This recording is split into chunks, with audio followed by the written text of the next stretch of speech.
So we've got our gas tank off.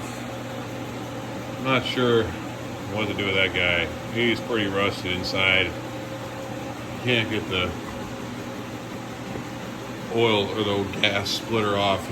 It's a bi-fuel, so it can run off kerosene in one tank and gas in the other. You have to be able to switch over to tanks. And I don't know how to get that off. That guy's really rusted on there.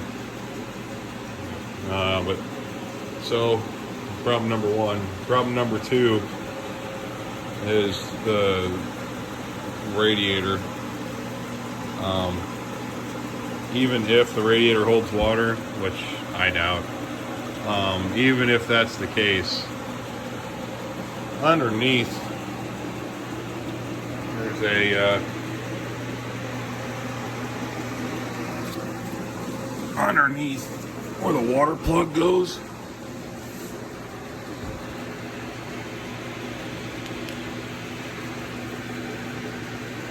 Guy's in pretty bad shape. Gotta replace that guy. No big deal, but the hole was left open.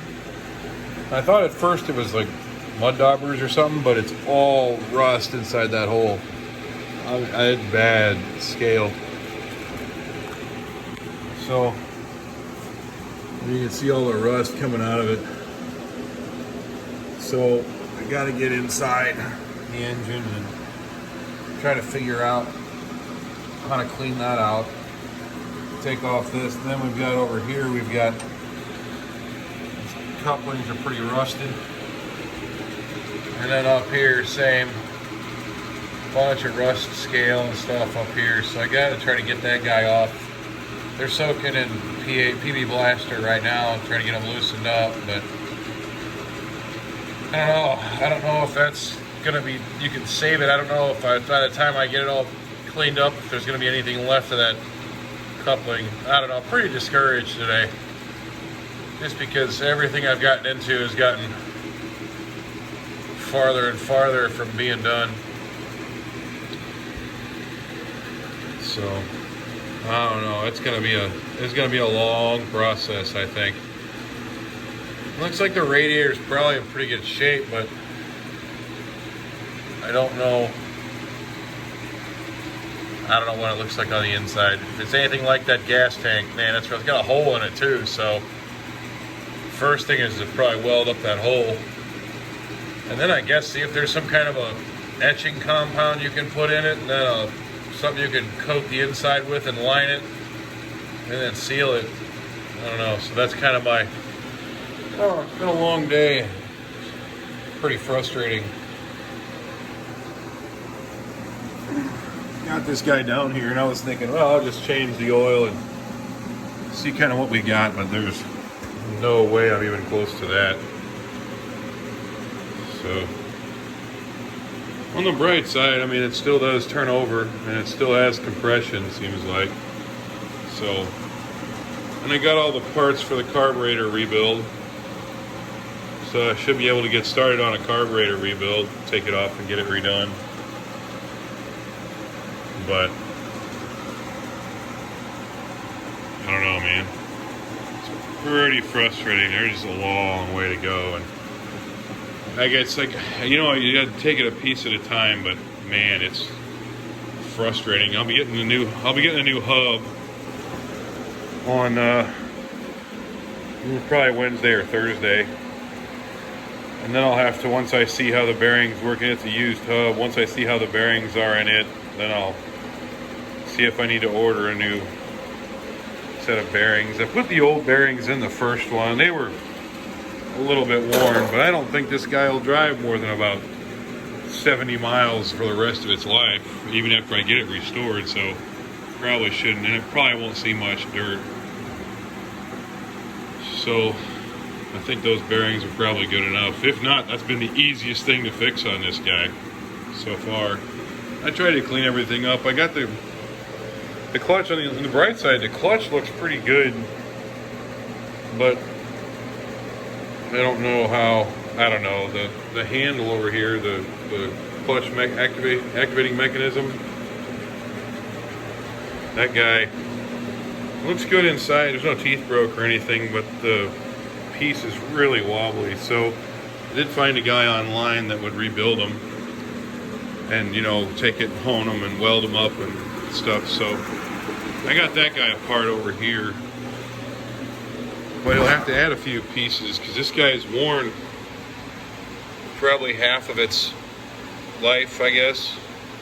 I don't know how much of a difference that makes, so we'll see what he said. But this guy's all loose inside of here, which is why it wore this guy paper thin. Trying to take it off, man, that guy was sharp.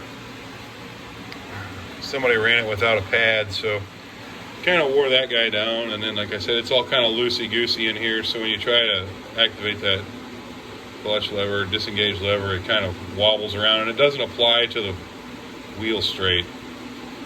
So that's got to be fixed, just to make it so it's kind of tight and works right. Then I got these guys here. These are my tank holders. These are the old straps that came off where the tank was sitting, and you could tell they wore through, and that's what wore through on that tank. They got the strap cleaned up a little bit, and all those brass rivets drilled out. So I got that guy working, or going right, but I can't find any rivets that'll fit. I got to find a longer, like a 3/4 inch rivet that's 3/16 wide. Try to get, and I got an old piece of belt strips that I cut up and I drilled holes in that I think will probably work really well for support on this guy. I got them drilled, but like I said, I got to find the right rivets to go through. And I think I could probably use aluminum. I don't know how well they'll wear, but it shouldn't. I don't know. It shouldn't have that much pressure on them if this leather works like I think it will. So really, what's left to do is torque down the hub. I've got one. I got to torque back down the clutch, but I may as well not even try that until trying to get this piece that works it. I had a little bit of a struggle trying to get that clutch off. The only way you get this clutch off is by putting bolts in this guy, but they got to be square head bolts, and I could only salvage one huge bolt, and that didn't fit. Then I had these guys, and they were too small. They didn't work right, so I had to go to the store. I got it from Home Depot, but these guys here, but they weren't quite big enough either. So when I set them in and put it in, I had to kind of turn them sideways. But it did work, and it freed up, and this guy popped off. I had to put a little heat on it, just a little bit, and then it popped. So that guy came off fairly nicely, and I got this wheel kind of ground off. It was all nasty and covered in like I'm assuming it's belt goo, like melted belt goo that was on there. So I got it all wire wheeled off and kind of cleaned up. It's pretty pitted, but I think that'd be okay. But again, I gotta lube up the inside of here, so take it off and pull it out, but I can't because the wheel's in the way. So since the wheel's in the way, I don't know. It's just kind of one thing after another of trying to just get there from. I can't get there from here, and so I don't know. Trying to get everything going and trying to get all the pieces. I was able to clean some of this up with a wire wheel. I tried to do the front wheels, but the wheels, if you look at them, somebody ran over, but the wheels are dented in pretty bad, not round on the outside, so you got to try to figure out how to, one, get them cleaned up, and then two, get them straightened. I think I can heat it up and kind of a heat and beat back into shape, but then again, that grinding that off with a wire wheel was a pain. I only got one side of one done. It took me a couple hours, and that was no fun. So I don't know, I was thinking about getting it sandblasted and cleaned off, and then at least I can get in there and bend it back and get it straight. But I don't really know anybody that sandblasts yet. Called a couple of painting companies to see about paint, just so I could get it kind of lined up. But shit, I'm probably, I don't know, a year from getting painted or better, just because I got to take it all apart. Like I said, I was hoping to just change the oil and there we go, and work on a carburetor, but no. So this thing is in pretty rough shape. It's pretty and it's neat, and it'll be cool when it's done, but yikes.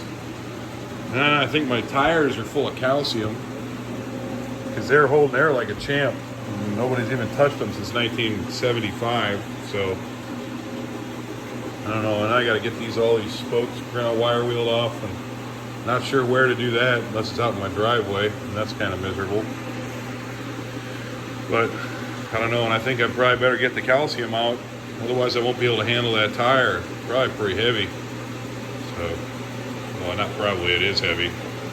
So, I don't know. Like I said, today was a day of a little bit of frustration. So, yeah, we'll kind of see what tomorrow brings, or I don't know, next weekend maybe. See how far we get.